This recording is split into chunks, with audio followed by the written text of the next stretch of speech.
और उसके बाद tourism sector in India strategic economic driver and tariff proof sector. ये एक ऐसा एरिया है जहां अमेरिका टैरिफ नहीं लगा सकता। इंडिया को बार बार मैं हमेशा कहता हूं, इंडिया को अपने टूरिज्म को डेवलप करना होगा। जितना टूरिज्म डेवलप करेगा, जितना डेवलप होएगा, आपके पास डाइवर्सिटी देख के देखो, आपके पास जम्मू कश्मीर भी है, आपके पास नॉर्थ ईस्ट के एरियाज भी हैं ना, और आपके पास साउथ की डाइवर्सिटी भी है, साउथ के टेम्पल्स भी हैं, और फिर उसके बाद अल्ट्रा मॉडर्न सिटी बॉम्बे है, दिल्ली है, मद्रास है। आपके पास दुनिया के सबसे बड़े बीचेस में से एक बीच है यहाँ पे। और फिर उसके बाद आपके पास जम्मू कश्मीर का एक्सट्रीम टेम्परेचर ठंडा, और राजस्थान का एक्सट्रीम गर्म टेम्परेचर। तो वी हैव अ डाइवर्सिटी जो एक कॉन्टिनेंट की डाइवर्सिटी होती है, और आपके पास एक कंट्री में है। अगर हमारे यहाँ पे टूरिज्म ठीक ठाक से डेवलप होता है, गवर्नमेंट ठीक ठाक से प्रमोट करती है टूरिज्म को, तो देयर इज पॉसिबिलिटी कि इंडिया में टूरिज्म इंक्रीज होगा, वहाँ पर ठीक से ट्रेनिंग होगी, बहुत बड़ी इंडस्ट्री इंडिया में डेवलप हो सकती है। और कुछ नहीं करना, सिर्फ स्किल चाहिए आपको। क्या कहानी क्या नहीं, अंग्रेज़ों को ताजमहल की कौन सी कहानी सुना रहे हैं, क्या नहीं सुना रहे, किसी को क्या पता है क्या नहीं है। और ठीक है कि वो एक अलग बात है कि अंदर की कहानी अब जो मर्जी सुनाए, रानी यहाँ नहाती थी, वो तो इंटरनेट पे अवेलेबल नहीं है ना, वो जैसे मर्जी आप बना के बता सकते हैं। प्लस बेचने के लिए आपके पास दुनिया भर का सामान है, आपके पास जीआई इंडिकेटर की कई सारी चीज़ें आपके पास हैं। We have a huge variety of food, even north India से लेके south India, east to west, आपके पास कितनी बड़ी वैरायटी है ना। आपके पास अंडमान निकोबार की ट्राइब्स भी हैं, आपके पास एक अल्ट्रा बैकवर्ड सिटी और super modern cities, ultra modern cities, Bombay type के शहर भी हैं आपके पास ना। तो there are we have huge diversity जो किसी भी इंडिविजुअल को अट्रैक्ट करने के लिए सफिशिएंट है। और उसके बाद हमारे पास इस एरिया का जो टूरिज्म है, जो रिलीजियस टूरिज्म है, चाइना और बाकी सब कंट्रीज से यहाँ पर आने वाले लोग, बौद्ध गया में जाने वाले लोग, और जो जितने बुद्धिस्ट प्लेसेस हैं, सारनाथ, बोध गया, यहाँ पर जाने वाले लोग ह्यूज नंबर है। जो नॉर्थ ईस्ट, साउथ ईस्ट से जो लोग आते हैं यहाँ से, साउथ एशिया की कंट्रीज, इन सब कंट्री से आने वाले लोग। सो हमारे पास ह्यूज डाइवर्सिटी है, योगा है आपके पास, संस्कृत है आपके पास, we have lot of things. But उसको ठीक से एक्सप्लोर करेंगे तो सब कुछ हो जाएगा। In this backdrop tourism emerges as tariff proof resilient growth engine, offering employment, foreign exchange, soft power, कई सारे एडवांटेजेस हैं, हमें मिल जाएंगे अगर ठीक से उसको डेवलप करें। तो लेबर इंटेंसिव सेक्टर है, current contribution, employment generation across hospitality, transportation, handicraft, wellness, food service, entertainment, provide livelihoods for skilled professionals, urban, semi-skilled youth, rural, and 5% of India's GDP versus global average 10% है. Comparatively, Spain and UAE derive 12% of GDP from tourism, showing India's untapped potential. ये aspect important है। Spain और UAE 12% जो है अपने यहाँ पर tourism को अट्रैक्ट करते हैं, जिनके पास कुछ नहीं है दिखाने के लिए।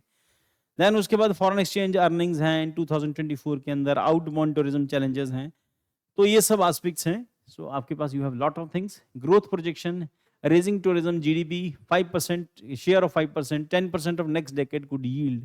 तो 5% 10% हमारी जीडीपी के अंदर टूरिज्म का हो सकता है, इसको एक्सप्लोर करने की देर है। तो 516 billion additional GDP annually, 40 million new jobs, 140 million foreign exchange earnings, addressing capacity constraint. Tourism growth depends on perception, infrastructure, facilitation, unlike goods export. Current capacity 1,80,000 branded hotel rooms, 1.5 million unbranded rooms. Requirement, tripping hotel capacity, remain price competitive, and hotel host global events, conventions. Strategic pathway for tourism, infrastructure and disintegration. ये सब देख लेना बेटा। Infrastructure, destination development, budget, destination to be developed within the states. अब destination के अंदर destination marriages हैं। राजस्थान के पास कई सारे होटल हैं, कई सारे उनके पास महल हैं, या कई सारे किले हैं उनके पास। पंजाब में भी ऐसे पोटेंशियल डेवलप हो सकता है, गवर्नमेंट फोकस करे तो सब कुछ हो सकता है। The world class destination, the world class destination in each state, blending infrastructure, sustainable and branding can transfer India from the place of experience rather than just place to see. Place of experience, just place to see. आपके mains के लिए बहुत काम आएगी बेटा ये वाली line. और seamless travel to the connectivity, simplified e-visa, reduce immigration queries, queues, smooth arrival experience, India's airline expanding by 1,000 aircraft, significant boost to the connectivity. एक जगह से दूसरी जगह जाना इंडिया जैसी बड़ी कंट्री में पॉसिबल हो। आज JNK में है, कल उसको केरला देखना है, तो इंटरकनेक्टिविटी जो है फ्लाइट्स की वो होनी चाहिए ना। ट्रेन ट्रेवल के अंदर आपको पैसेंजर के लिए चीज़ें अवेलेबल करानी पड़ेंगी। There are so many things which can be done.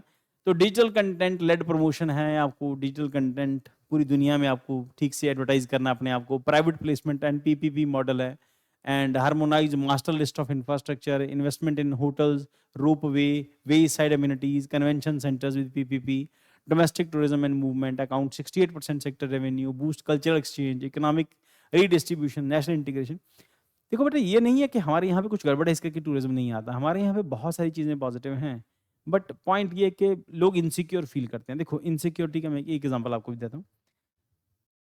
कहते हैं कि दुनिया के सबसे ज्यादा चोर जो हैं वो इटली में हैं, बावजूद इसके टूरिज्म जाता है वहां पे, हर दूसरे टूरिस्ट की वहां पे पॉकेट कटती है।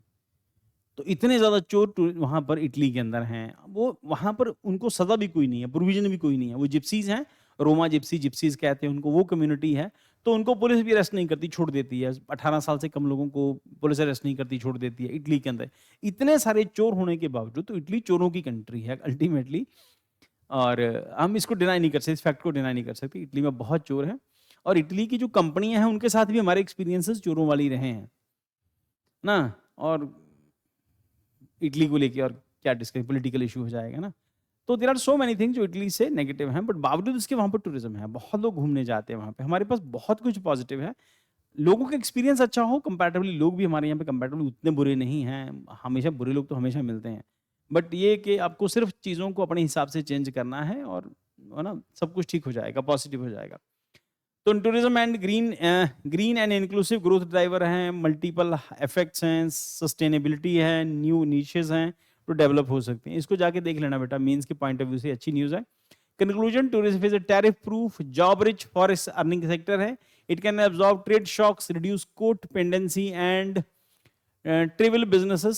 trivial businesses offenses, and foster soft power. And with bold strategy, infrastructure expansion and sustainable promotion, India can transform tourism into the pillar of economic growth and resilience and national pride. तो इसके question जो हैं, और इसके साथ prelim booster के अंदर ये चीज़ें आ सकती हैं बेटा। प्रसाद स्कीम हम लोगों ने 2015 में लॉन्च की थी, Prasad scheme 2015। Pilgrimage, rejuvenation and spiritual augmentation drive focuses on integrated development of pilgrim destination, जिसको हमने डिस्कस किया है, गया, सारनाथ, ये वो सब। उसके अलावा हरमंदिर साहब, यहाँ पर भी बहुत सारे टूरिस्ट आते हैं बाहर से देखने के लिए कि गोल्डन टेम्पल है, इस करके। स्वदेश दर्शन 2.0 2021 के अंदर हम लोगों ने लॉन्च किया था, theme based circuits for experience driven tourism. उसके बाद देखो अपना देश 2020 के अंदर, promote domestic tourism, adopt a heritage 2017, and public-private initiative for the world-class amenities and momentums, national strategy for sustainable tourism, and focus on green inclusive tourism.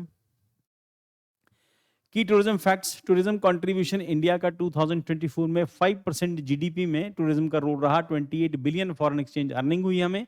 Global average 10% GDP का है, Spain and UAE 12% grow करते हैं, उसको receive करते हैं GDP का। India rank 6 globally in terms of the domestic tourist visits. So means के लिए question, tourism act as a tariff proof sector and strategic driver for India's economic resilient, critically analyze, hence and answers यहाँ पे दिए हुए हैं। So इसे exercise मैत्री, India और थाईलैंड के बीच में एक्सरसाइज मैत्री हुई है, और बायलैटरल जॉइंट मिलिट्री एक्सरसाइजेज है, आर्मीज ऑफ इंडिया एंड थाईलैंड इन्होंने पार्टिसिपेट किया है अभी रिसेंटली। कहाँ से चलेगी ये? मेघालय में, Umroi Meghalaya, from September 1 to 14 2025। तो returns to India after 5 years, 5 साल के बाद, वेन्यू उमरोई मेघालय के अंदर। Previous edition held Tak in Tak province Thailand के अंदर हुआ था, participant 76 soldier each, Indian Ladakh scouts and Thailand 1st battalion 14th infantry regiment. हमने डिस्कस किया हुआ है कि ये इस तरह से की जाती हैं, इसके पीछे बेसिक लॉजिक जो होता है वो ये कि आप बायलैटरल टाइज को डेवलप कर रहे हैं। सो आज की न्यूज़ में इतना ही करेंगे, नेक्स्ट कल मिलते हैं, कल कंटिन्यू करते हैं। Thank you for joining the class.